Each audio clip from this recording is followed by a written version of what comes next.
Hi, welcome to Attainable Green. I'm Jess, and today we're going to do an update on my orchid seedlings. To give a little background, I started growing some orchids from Flask about 6 months ago. Since then, I have a lot that I have learned and a lot of mistakes that I had made, and I want to share with you how my orchids are doing for now. Also, I got a new haul of seedlings, and I want to share that with you too. So here's a quick recap. I got 4 flasks from Carmela's Orchids. I deflasked 3 of them. I lost 1 flask early on due to mold and stress. The other 2 had to battle thrips, so they don't look in the best shape, but they're definitely recovering. Since spring is here, there's new growth coming along, and I'm sure that these ones will look much better as the season progresses. If you look at these seedlings now, they don't look like much, but I know that they are going to look great in a couple of months. This is the Dendrobium Red Dragon. It lost all its leaves when it had to battle the thrips, and right now it just looks like a bunch of leafless canes. However, I do know that there's some new growth shooting up, so we'll just have to wait and see how this one goes. The next is the C.warneri crossed with featherrae. These cattleyas also suffered a thrips infestation, and it looks pretty bad, but there is some signs of hope. There are some small leaflets peeking out from the base of the plant. I'm not going to do too many updates on these 2 plants for the next couple of months since there's not too much going on. So the next update on these plants will probably be in about 6 months at the 1-year mark. The last flask that I got from Carmela is a Vanda type. It's the Ascacenda Adazac Happiness number 261. This is supposed to be a red spotted type flower. I decided to deflask this one in the second round of my orchid seedling experiment, and hopefully these ones will grow much better. These spent the past 6 months still in its flask and adapted to my current environment. When I decided to transition them from a sealed environment into my environment, I think the transition is a lot easier because it had time to adjust to the temperatures. As for the humidity difference, I think it's not going to be a problem since a lot of these seedlings look very healthy and very mature. Once I removed them from the flask, I separated them according to their different sizes.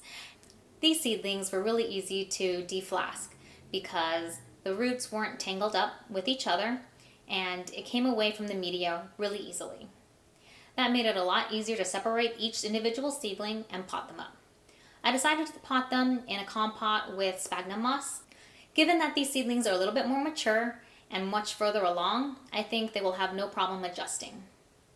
The largest seedlings have about a 3-inch leaf span. It could almost be potted up on its own, but I wanted to give it a little bit of time in a compote and see how it does before I separate them individually. Next, I got an orchid seedling haul from Meyers Conservatory. I wanted to grow some species from Flask, and luckily they had some available. So I picked 3 kinds of species and 2 of the same variety, so a total of 4 sets of plants.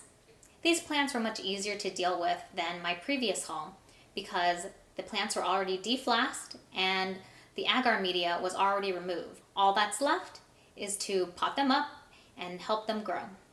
The less I have to handle these baby seedlings and the less I have to work with the roots, the better it is for the plant overall. It has less stress and hopefully it'll fare much better. So let's start with the first plant. I got a Chysis laevis in 2 different varieties. The first one is number 5861 and the other one is a 7434. The Chysis laevis is a semi-deciduous orchid and it tends to have orange-yellow waxy blooms. The culture is similar to catasetums, but it doesn't have a distinct dormancy period. The 5861 was really easy to separate. All of the roots weren't too tangled and I could pot them up individually. They look really healthy with nice plump bulbs and some beautiful leaves. The 7434 is a different story. A lot of these roots were very tangled together. It was almost one giant mass and very hard to tease apart.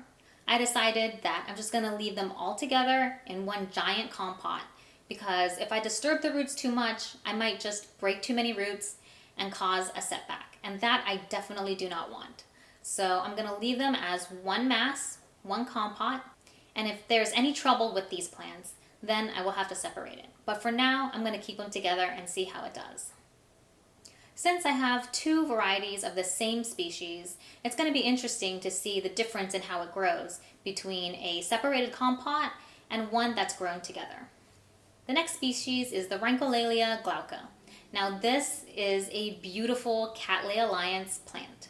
It's known for its large, fragrant flowers and this kind of powdery texture on its leaves. The powdery texture is kind of its natural sunscreen, so it can tolerate very high levels of light. I was able to separate these plants and pot them up in 3 separate compotes with sphagnum moss. I did have a little bit of trouble with these seedlings in that I potted a few a little too deep and they started to rot.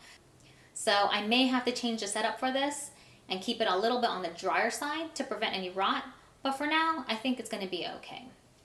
The last species that I got is the Cleisocentron gokusingii.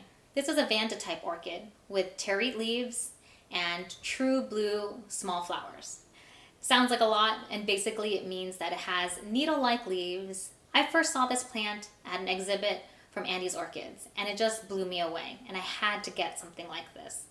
But trying to buy a mature plant was a little bit challenging, so I decided that I wanted to get a flask of this and see how it does in my environment. I'm definitely looking forward to seeing these bloom, and I know it's going to be several years before I get there, but it's going to be exciting. I put these seedlings in 3 compotes in moss, and so far it's adapting really well in my environment. All of the seedlings are placed in an east-facing window that gets gentle morning light, and it's in shade for the rest of the afternoon. I'm placing them on a heat mat at night so that the minimum temperatures stay within the 65-degree range. I don't want them to get too cold, but I definitely do want a drop in temperature between the day and nighttime temperatures. When it comes to growing seedlings, it is a little tricky and I'm still learning a lot. I definitely want to get the best environment for them and improve my culture so that I don't have problems in the future. I can't predict everything or prevent anything from happening, but I just know that I'm much more prepared this time around than I was the previous time. Since I'm spending a lot of time indoors these days, I'll be able to intervene if something were to happen. That way, I can prevent any pest or disease from affecting these seedlings. I've learned from the previous experience that if you see something, you gotta catch it quickly, because when it comes to seedlings, they don't recover very well. They're very sensitive to changes, and if they get set back, they're also really likely to die. I'll try to give periodic updates on any changes to my setup. But for now, I'm really excited to share with you my second round of orchid babies. And since I'm deflasking in the springtime versus in the fall last year, I think these orchids will do much, much better. I'm still learning, so if you have any tips or tricks on how to get the most out of these baby orchid seedlings, please let me know in the comments. Well, that's it. Thank you so much for watching. If you like this video, please give it a thumbs up and subscribe to my channel, Attainable Green, for all the latest updates. I hope you all are staying safe, staying inside, and staying calm. Bye!